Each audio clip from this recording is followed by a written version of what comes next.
Okay, let's get started. Good morning and thank you for joining us for today's free webinar, What Startups Need to Know About Taxes, with Glenn McCrae, Chief Strategy Officer at Early Growth Financial Services, and Michael Shaff, Counsel at Stubbs Alderton. My name is Jenna Cornell and I'll be the moderator for today's webinar. This presentation will run about 40 minutes. If you have any questions as we go through the presentation, please feel free to enter them in the question field. We will answer questions as they come if we can, or we'll wait until the Q&A at the end to address any questions. If we run out of time, we'll follow up with an email after the presentation to make sure that all of your questions have been answered. A video of this webinar will be available on YouTube following the presentation, and all slides are available on SlideShare currently. Glenn and Michael have a lot to cover today. We want to make sure we have time to answer all of your individual questions. So let's get going. Good morning, Glenn and Michael. Good morning. Good morning.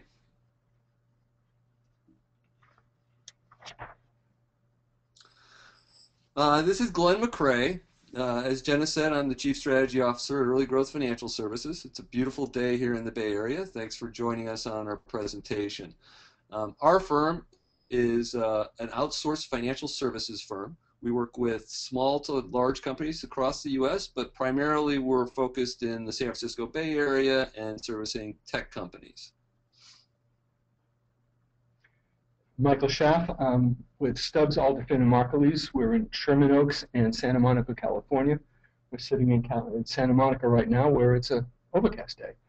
Our firm is a business-oriented law firm. We have a very good corporate department that's focused on intellectual property, entertainment, and software industries. We have a public securities and M&A group, and we've added very recently an intellectual property and intellectual property litigation group.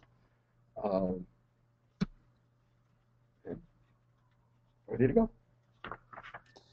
Okay.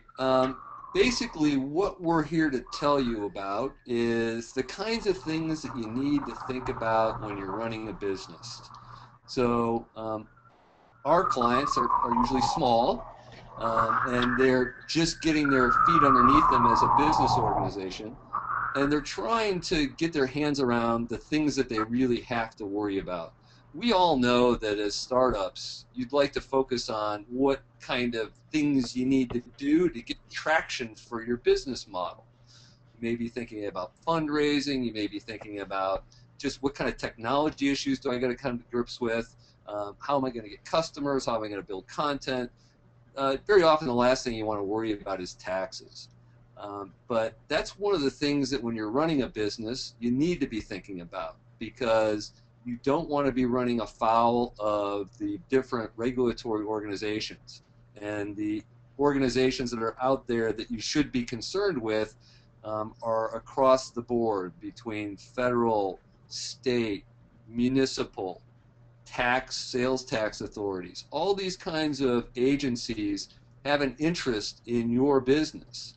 And we're here to kind of give you an idea about the things that you should be worrying about, the things that you should care about, the things that you might want to check the box and make sure they're taken care of. So as we think about those things that you need to take care of, we can put those issues into about 5 big buckets and concerns. And some of these things may not be applicable to you. If you don't have any revenue at all, you don't really have to worry about sales tax. Income taxes is something that everyone needs to worry about. Once you have filed and organized your business, you could be registered in Delaware as a C corporation. You could also have a registration in the state that you're headquartered in. You have a responsibility for filing an income tax return. Even if you have no income, you still need to file a return. And we can talk about when exactly you have to start the filing process, but generally, if you've opened up a bank account, if you've established any kind of a business presence, that starts with your filing obligation. We're going to talk a little bit about that down the road.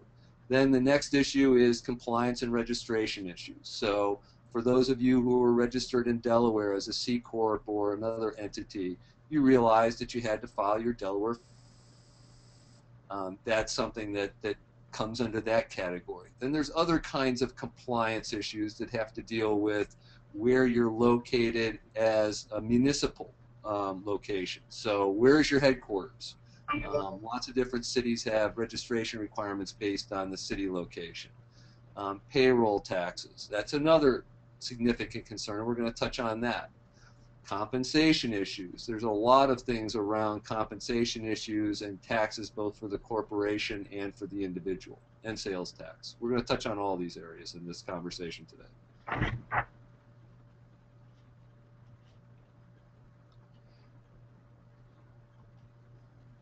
I think Mike is going to be talking about primarily here the types of entities that we could be dealing with.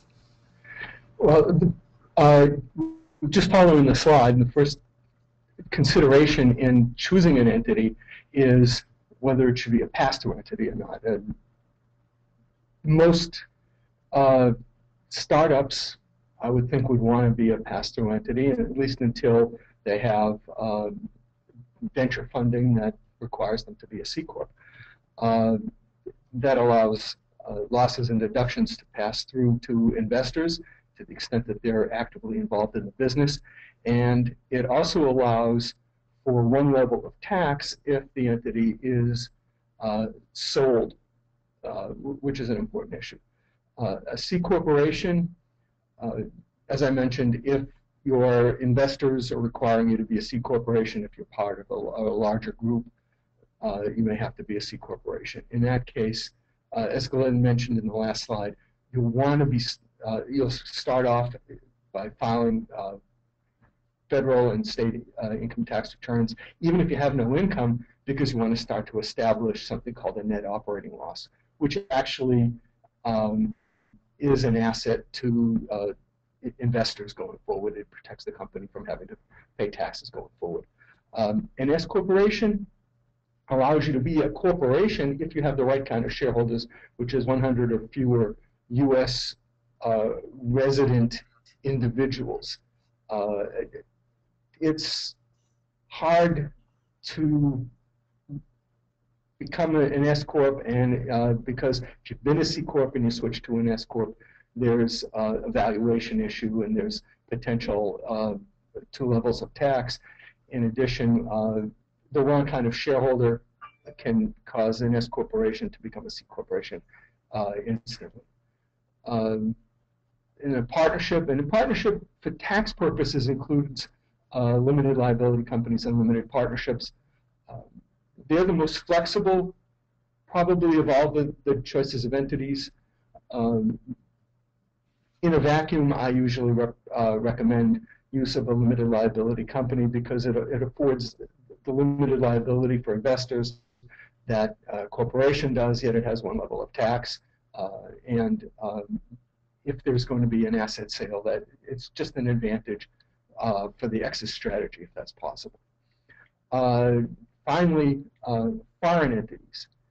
If you have investors who are foreign entities, whether they're foreign individuals or foreign corporations, it's a different set of concerns, and one that may be too broad to discuss in any depth right now, but it is a factor in determining the choice of entity, in whether if you have a foreign investor, they may require that either your entity is a C corporation or that, as an alternative, they invest through a C corporation, which is known as a blocker, so that they're not treated as, if you're a partnership or an LLC, they're not treated as being in a U.S. trade or business that would require them to file tax returns with the IRS, which is something many foreign entities find it frightening.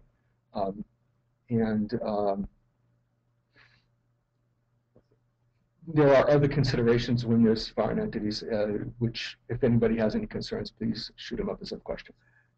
Yeah, I would like to say one thing as a follow-on to Mike's comment about about the foreign entity issue, one thing you should be aware of, if you do have a foreign parent or a foreign subsidiary, there is a particular tax form that needs to be included in your federal tax filing, either 5471 or a 5472. You know, we don't like to talk about tax forms, but you should know that there's a $10,000 penalty for failing to file that form timely. So if you do have a foreign parent or a foreign subsidiary, you need to make sure that you are current with your tax filings. So just leave that thought. Go ahead, we can move on. So talking about income taxes, you know, I will just put a comment out there that we have clients who have not filed a tax return for 2012. That doesn't make them bad people. It doesn't make them bad managers. There is not a horrible penalty for failing to file your tax return timely. However, you may have a problem getting a certificate of good business standing if you don't maintain your tax filings. So very often when you're going to do a financing, you're either going to raise debt or raise equity. Part of the due diligence process will be a good business standing certificate from whatever state you happen to be filed and registered in. You won't be able to get that if you're not current with your tax filings. So the corporate deadline is different than the personal deadline. I think almost everybody knows that April 15th is the personal tax filing. March 15th is the filing deadline for partnerships and corporations. You can file for an extension. It's not a hard thing to do. It doesn't cost any money. It's a form that you need to fill out. We do that as a matter of course for our clients. That will get you an extra 6 months to file your income tax return, and it's still considered timely. So that's the first thing. It's just filing your tax return. Next is the concept of tax credits. There are things in the tax world called deductions, and there are items called credits. The difference between a deduction, so let's say that you have a meal that's a business meal. That is something that can reduce any kind of income that you may have, or just count as an expense for the corporation. And that would reduce your taxable income. A credit is very different. A credit actually reduces your tax liability dollar for dollar. Now, even if you don't have a tax liability, you can generate credits, and those credits can be carried forward into future years when you might have a tax liability. For our clients that are small emerging tech companies, what we find are most appealing to them and apply in most cases is an R&D tax credit. So for research and development costs, the IRS has a very detailed description of what kind of expenses qualify for research and development costs. And we typically will do a general categorization of those costs to get them on the tax return. And then if you become profitable and you actually want to claim that credit, we might go back and do a more detailed analysis so that you can actually sustain an IRS audit as claiming that R&D tax credit. R&D tax credits, just so you know, are routinely challenged by the IRS. So if you are going to claim that credit, you want to make sure that you've used a reputable firm that has done a detailed analysis of what might qualify for that R&D tax credit. The other item that's out there is something that's called the enterprise zone credit. I know I was surprised my first study in the enterprise zone credit because of the nature of the credit, just how much you can claim.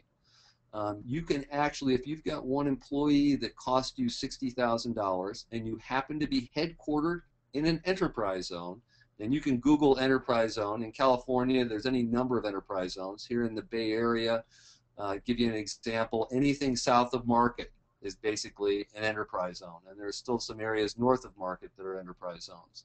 Same is true in some places in Southern California. So if you happen to be in an enterprise zone, you can do what's called vouching an employee, which means that you take all of the details about the employee that you've hired, you submit it to the municipality where you happen to be headquartered, where your business is located, and they will go through a process where they determine, yes, this employee qualifies for the enterprise zone credit. It's a state credit here in California, and they've changed the rules a little bit. It's not quite as liberal as it once was. There's still dollars out there to be claimed. Timely, so you need to do this year if you wanted to claim a credit for employees hired in this year. You can actually get a total recoup of 1 year's salary for an employee over the course of the next 5 years. So you can't claim it all at once. And remember, this is a credit, so you actually have to have tax liability to use this credit. The downside is it costs a little bit of money to get that employee qualified and vouched, but it's a nice sizable credit. So the other things to be concerned about, most of these things apply to profitable enterprises. So if you do have profits, you're going to have a requirement to make an estimated quarterly tax payment and an estimated filing that is giving an estimate of what your taxable income is. So those are the primary income tax requirements. Just quickly to expand on what Glenn was saying, it's possible to have zero income or losses and not have to, not feel that you're impelled to file a federal return, yet many states, if not most states, require some kind of a minimum tax. And if you don't pay that minimum tax, not only will you potentially lose your good standing, but you can lose any licenses that you're required to have in order to operate if your business requires a specialized license from the state. So that's one thing to be aware of. And the other thing is, Glenn correctly pointed out that calendar year corporations have until March 15th, but if you're June 30th, be aware of 2.5 months, which would be September 15th. Yeah, I mean, that's a good point, Mike. The general rule is that the filing deadline is 2.5 months after whatever your fiscal year end is. Most people have a 12/31 calendar and fiscal year end. And also, to follow on to Mike's other comment, the $800 minimum fee for California, the filing deadline for 12/31 year end is March 15th, but the payment, so just something you might be a little bit concerned about. You cut out there for a second, Glenn. Can you repeat that last sentence? Oh, I'm sorry. I was just saying that you might be concerned about when you have to file your $800 payment to California. It's not due until April. Perfect. Thank you. Now we're getting into the kind of things that we consider to be tax compliance and registration issues. So as I mentioned earlier, there's a Delaware filing. For those of you that are registered in Delaware, that was on February 28th. And if you did not make that filing, you can still do so. It's important to do so. There'll be a small penalty for failing to file timely, but it's not that significant. Then the next thing that is important from a compliance standpoint, and we frequently have clients that miss this, is it depends on where you're located as to whether or not you need to be registered to do business in that location. So for instance, if you happen to be in San Francisco, you need to register with the city of San Francisco. Most occasions, the tax liability for startups in San Francisco is minimal. They do it based on payroll right now. There's also a tax for the amount of assets that you have on hand. But for small startups, that's very negligible, if any kind of a cost, but you do need to be registered. So once again, the thing that dictates where you need to be registered is where is your corporate headquarters. And then you can easily find out whether or not you need to be registered or not. The next thing that applies to most of our clients is when you have independent contractors. And Mike's going to talk a bit about the difference between employee and independent contractors, which is a very important point. From my standpoint, the only thing I'm going to mention is that when you do have independent contractors, there is a requirement to file what's called a 1099. You probably have already gone through that because the deadline for that was February 28th to get the form to the IRS. And good business practice is that you get a W-9 on file. So you can Google W-9. It's a very simple form. It's a fillable PDF that you can access over the internet.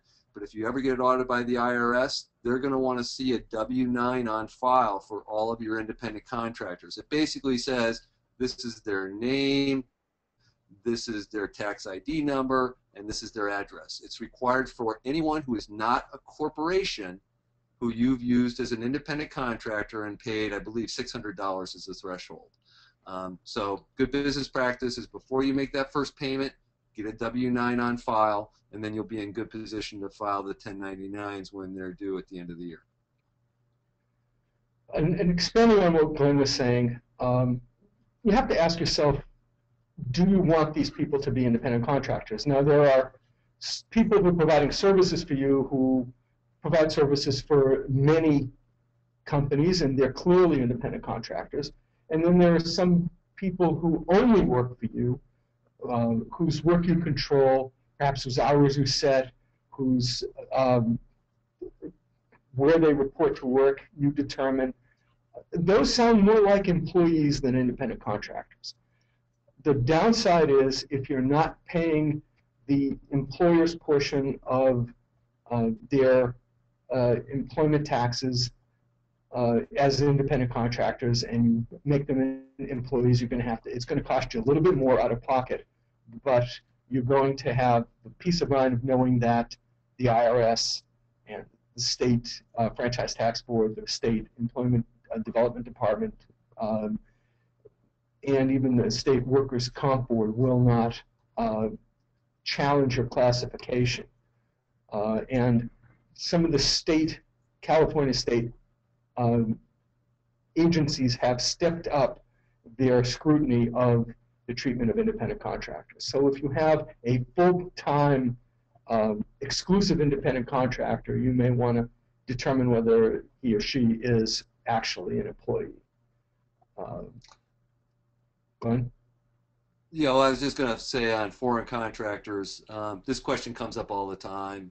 If you have independent contractors that are foreign nationals and are located outside the United States, you do not have an obligation to file a 1099 for those folks. However, if they're foreign nationals and they reside inside the United States, you do have to get, it's called a W-9-BEN, I believe. It might be a W-8-BEN. But there is a filing, and there's a requirement to actually withhold a certain amount of what you pay those foreign nationals who are located inside the U.S.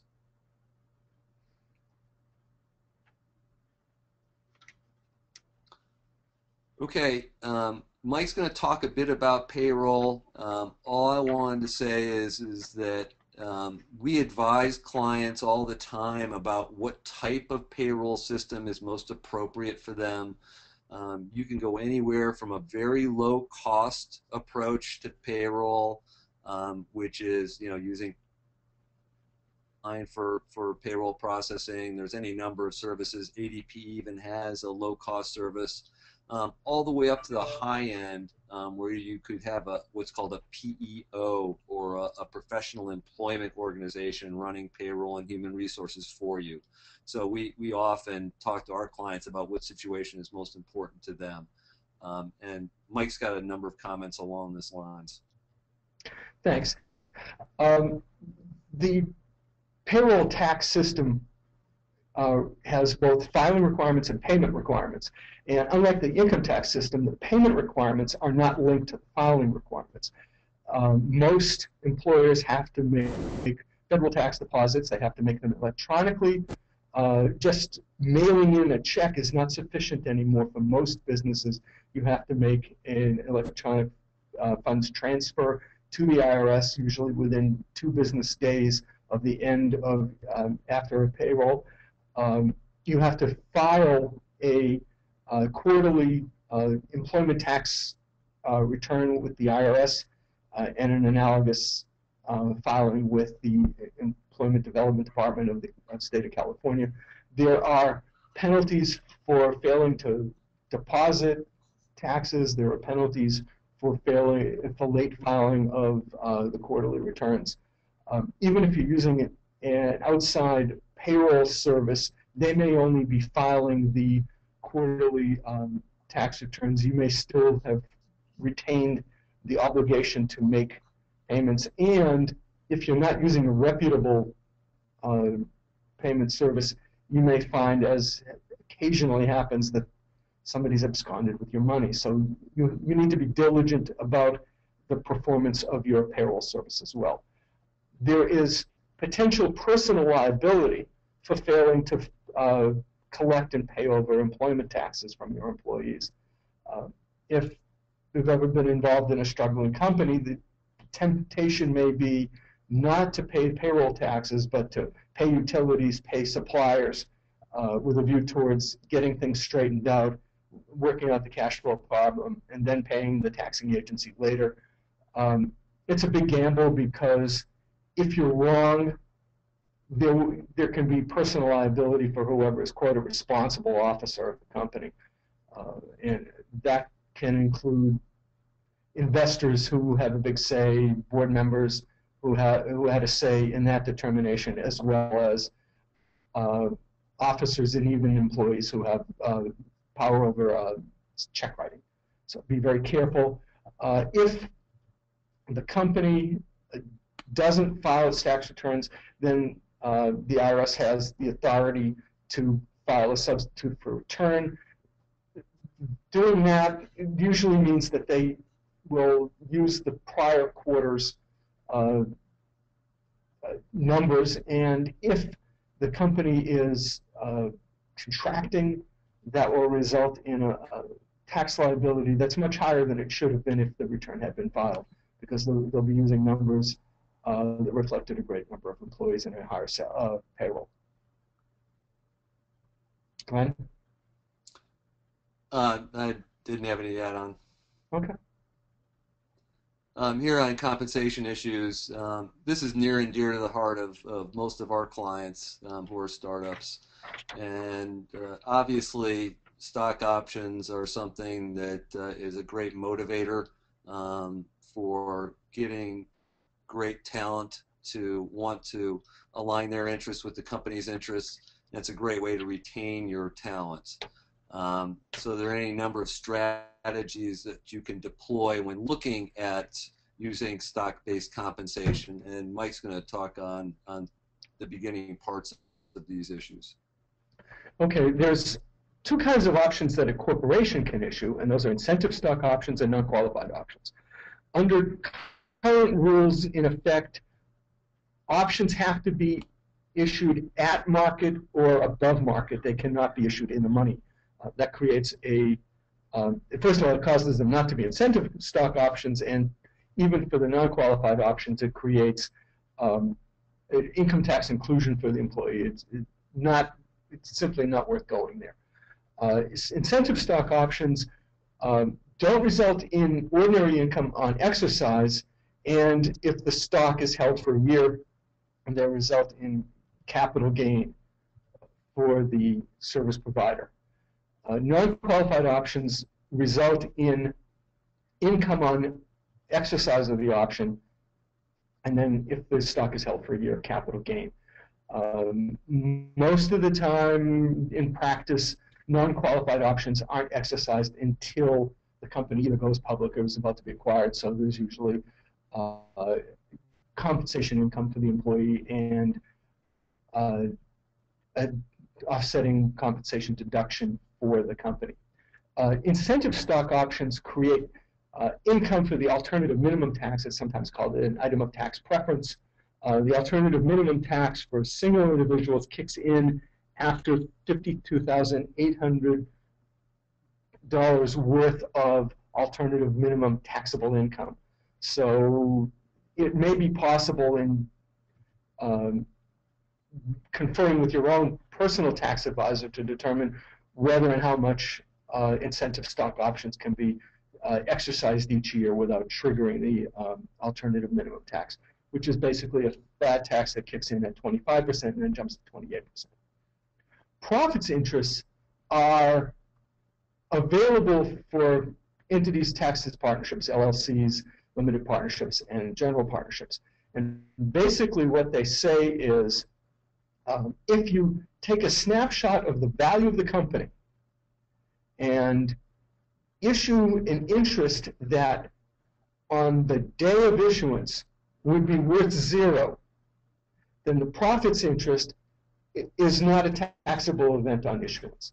So if your company is worth $10 million when a profits interest is issued, and the terms of the profits interest are, if that's the base value, and the terms of profits interest are that it doesn't participate until cumulative distributions equal to the base value have been paid to the pre-existing members, then the issuance of that profits interest is tax-free. And that's only half the benefit. The other half of the benefit is that the holder of the profits interest gets the same flavor of income as the other members of the partnership or LLC. So that if the company sells a line of business or sells all its assets, that's going to be the same kind of income that the holders, the other holders have received, and it could well be long-term capital gain. Restricted stock, and there's two kinds of restricted stock in popular nomenclature, but they're pretty much the same thing. One kind, you earn it as you perform the restrictions, and the other kind, you get the stock, but it's subject to divestiture if you don't perform the restrictions. In either case, the general rule under Section 83A is that it's income when the restrictions lapse, when the restrictions have been met. What most people do is they follow Section 83B, and within 30 days of receipt of the restricted stock, elect to treat the value in income on the date of receipt. So it's valuable in a startup company. You get stock. You may not be able to keep it unless you work for the company for a period of years, or unless you get numbers, or unless you perform in some other way. But it's a way to get that stock on a relatively inexpensive tax method. You file an 83B election. It's not a specific form. It's one that Glenn or I could help you with. It's usually a one-page form that just explains what the restrictions are, what the value is, and what's being reported. A copy is given to the company, and the original is filed with the IRS within 30 days. And the restrictions are typically vesting, but there can be other restrictions that may even be beyond the control of the employee that would cause the employee to lose the stock if those restrictions aren't met.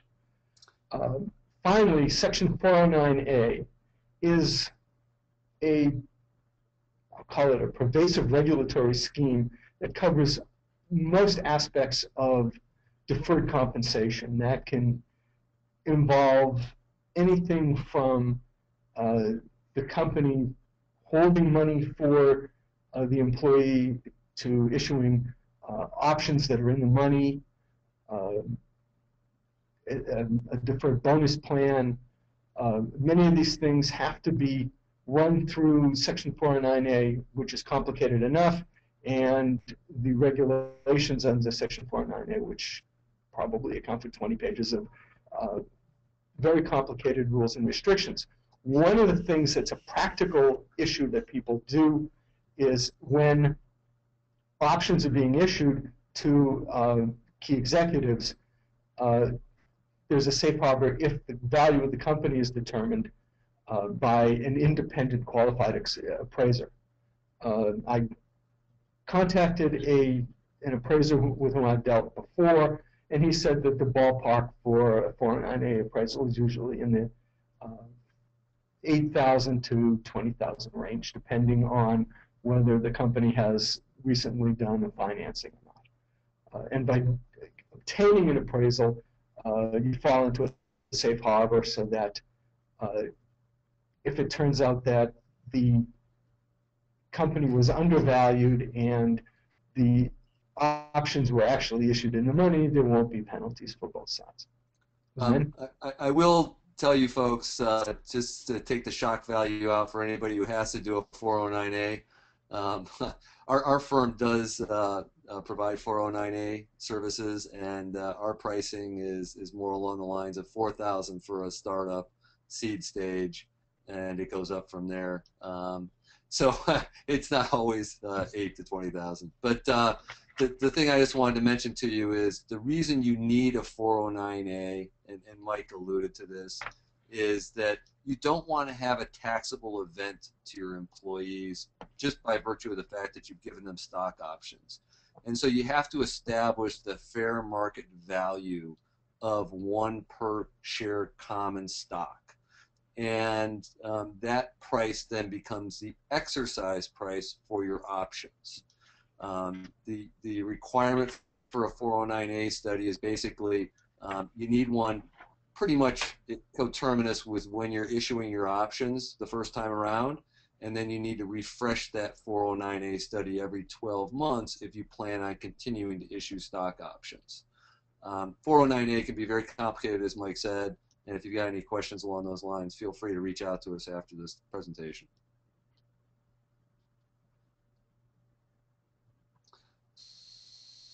So, first of all, for most startups, you're not at the stage where you're dealing with sales tax. One thing we want to leave you with is that you can't use a rule of thumb to apply to sales tax in every municipality.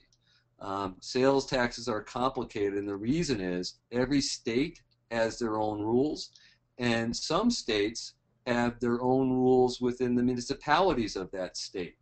Those rules apply to different tax rates, different items that are taxable, and these rules are changing as we speak. Some states are being very aggressive and looking at taxing services. Now, there's a concept in sales tax called nexus, and anytime you're trying to evaluate whether or not sales tax applies to your company and what you do, the first starting point is, do you have a nexus with that sales tax municipality or state? Nexus is based on where you're headquartered, where your company is headquartered. So in California, you're going to have a nexus on any sale in the state of California. The next question is the service or product that you're selling susceptible to sales tax? So as most people know, products are taxed. I know most people are probably aware of the whole Netflix issue, which is, hey, if I have a subscription to Netflix, is that really a product? Well, the reality is the states have determined that, yes, that is a product and should be taxed. You might think of it, well, there's no physical item here, but the states tend to look at these things differently than individuals would. The next thing to think about when it comes to sales tax is that filing requirements are different than payment requirements.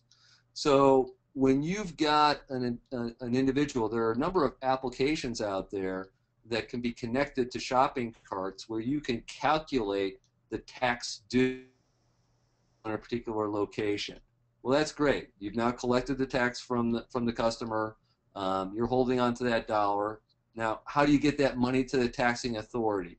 So actually filling out the tax form and complying with the tax filing obligations as well as remitting those taxes to the states, that's different, and that's more difficult than it is collecting those taxes. And there are no really good web-based applications for doing that.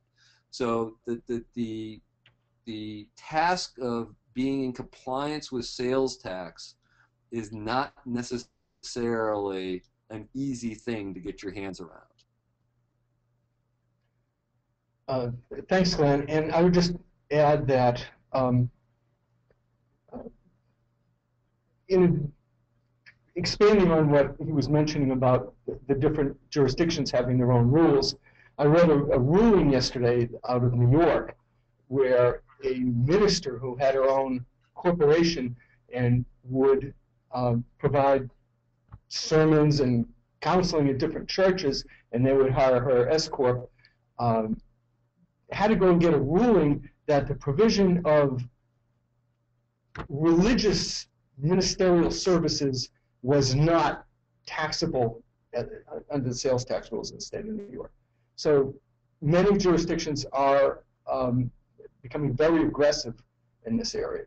In California, if you dissolve a corporation and it owes sales tax at the time that it's terminated, the state of California will attempt to determine who are the responsible persons of that corporation, similar to the inquiry that's done when a company isn't paying payroll taxes.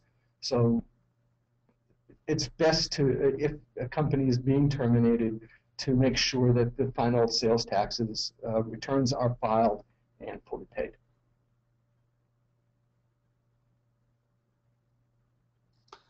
Okay, you know, Mike's an attorney, and so we each have our own view of what kind of mistakes can happen that we've seen clients make that we've tried to help them with. And so we each have kind of bullet points here that we're going to touch on.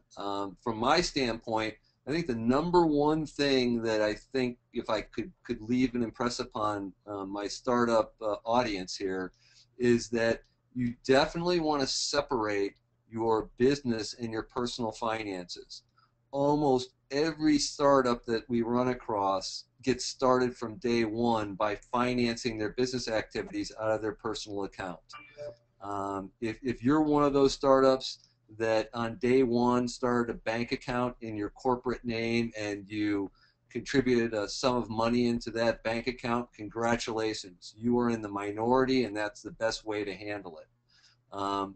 So if you haven't done that yet, we strongly encourage you to get a bank account and credit cards in the names of your corporation or your business so that you've got some segregation between your own business finances. That can be the hardest thing to separate and get clean financials so that you can file your tax returns. The other item is not identifying and deducting business expenses. You should be aware of the kinds of expenses that your business is incurring and realize that you can reduce future tax liabilities by itemizing and deducting those expenses. And then the last thing I would leave you with is using the wrong tools or systems or not using any. Lots of folks who are in the early stages will be keeping track of their expenses in Excel. Because all they really need to know is, hey, how much money do I have in the bank? You know, we're going to kind of keep track and keep our eye on these expenses, but that's not going to be able to result in a tax return being prepared. You really actually need a general ledger system to be set up and running your expenses and your business items through that general ledger so that you can be prepared to file your tax returns. And I would expand on that by noting that it's not only important for tax compliance, but if your startup's exit strategy is to be acquired by a bigger fish, that bigger fish is going to do diligence on you. And if the accounting methods you've used are inscrutable, it's just going to be that much harder than if you've used something that will make what you've done integrate easily into their accounting and reporting system, especially if they're a public company and they have to translate what you've done in Excel into their GAAP. So everything Glenn said is very important, not just for tax purposes, but for the future development of your company and ultimately your exit strategy. Most of this is a summation. Choosing the wrong legal entity. And more important than choosing the wrong legal entity is not choosing an entity, running it as a sole proprietorship. If you set up an entity, you're more likely to also have separate accounting for that entity, separate bank accounts for that entity, and as a result, take care of separating the business and personal finances. Paying quarterly taxes, very important. We've emphasized that in the sales tax area and the employment tax area. And for yourself, once your company starts making money, it's important to remember if you're either a sole proprietor, a member of an S Corp, or member of an LLC or partnership that you want to make quarterly income tax payments, it is often a problem where after several years of running successfully, things start to go sour, and you owe a bunch of money to the IRS and the FTB for those good years, and now you don't have it in the bad years. And you didn't have the money because you had to pay a bunch of expenses, and now you owe a bunch of money to the IRS. It can affect what happens with your business, because now you're going to be under pressure to sell it out maybe before you would have liked to.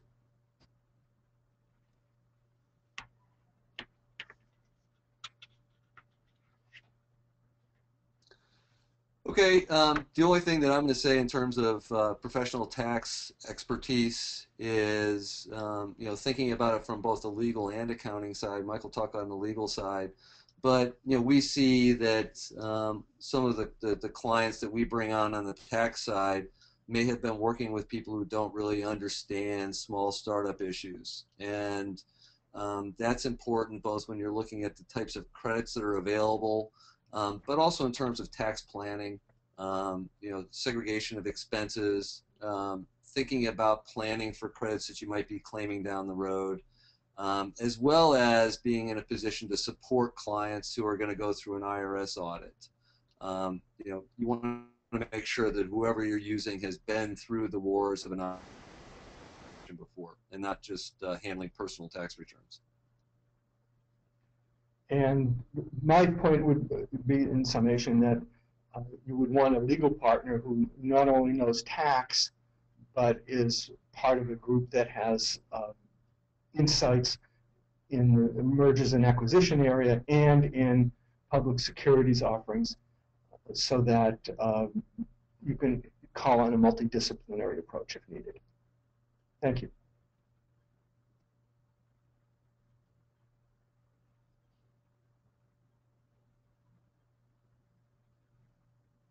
So that is our presentation for you guys today. Thank you so much for joining us. If anyone has any questions, feel free to enter it in the question field in your control panel, and we can go ahead and get those questions answered. Otherwise, here is Glenn and Michael's contact information, and you're more than welcome to follow up with them individually.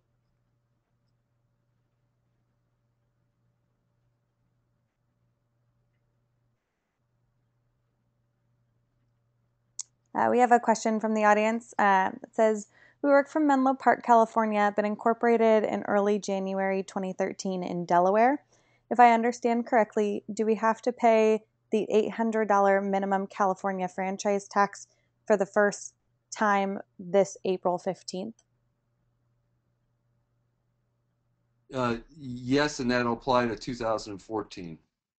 So I believe, and Mike, you can correct me if I'm wrong, but I believe that you don't necessarily have to pay that first year that you're incorporated. Is that correct?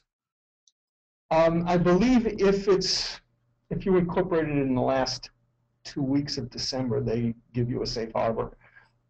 If you're qualifying to do business in California, and you're going to be filing a tax return in California, then you're going to need to qualify. They don't allow a whole lot of wiggle room, at least from the legal point of view. I mean, Glenn, if your practical word of experience is that people just don't file them the first year, then that's a different story. But yeah, April 15th is when the If you're based in California, you need to be registered in the state of California. And if you're registered in Delaware, that's just, unless you happen to be located in Delaware, that's not the extent of your filing obligations. If you worked with an attorney, you should reach out to that attorney and ask them, did you get registered in California as well? But there's a whole filing process that you need to go through as a corporation in California. It includes filing a fictitious business name in the municipality that you're located in, registering with the state of California, with the Secretary of State, getting a corporation number. If you're going to have employees in California, you got to register with the EDD, the Economic Development Department. There's a lot of requirements that go with running a business in California.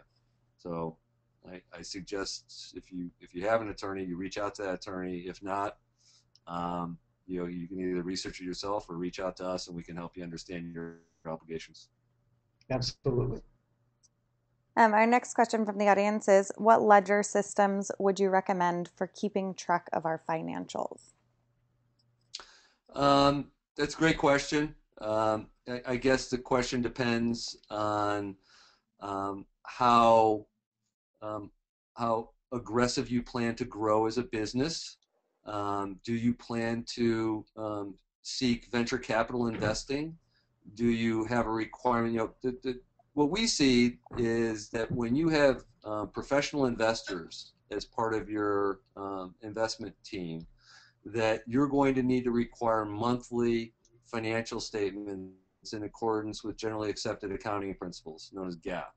If you don't have professional investors, let's say you have angel investors, or if it's just bootstrapped capital, very often you don't need to provide GAAP financials, and you should have a clean accounting system. So, we've had clients that have worked with Wave, which is a very low cost, easy to use accounting system.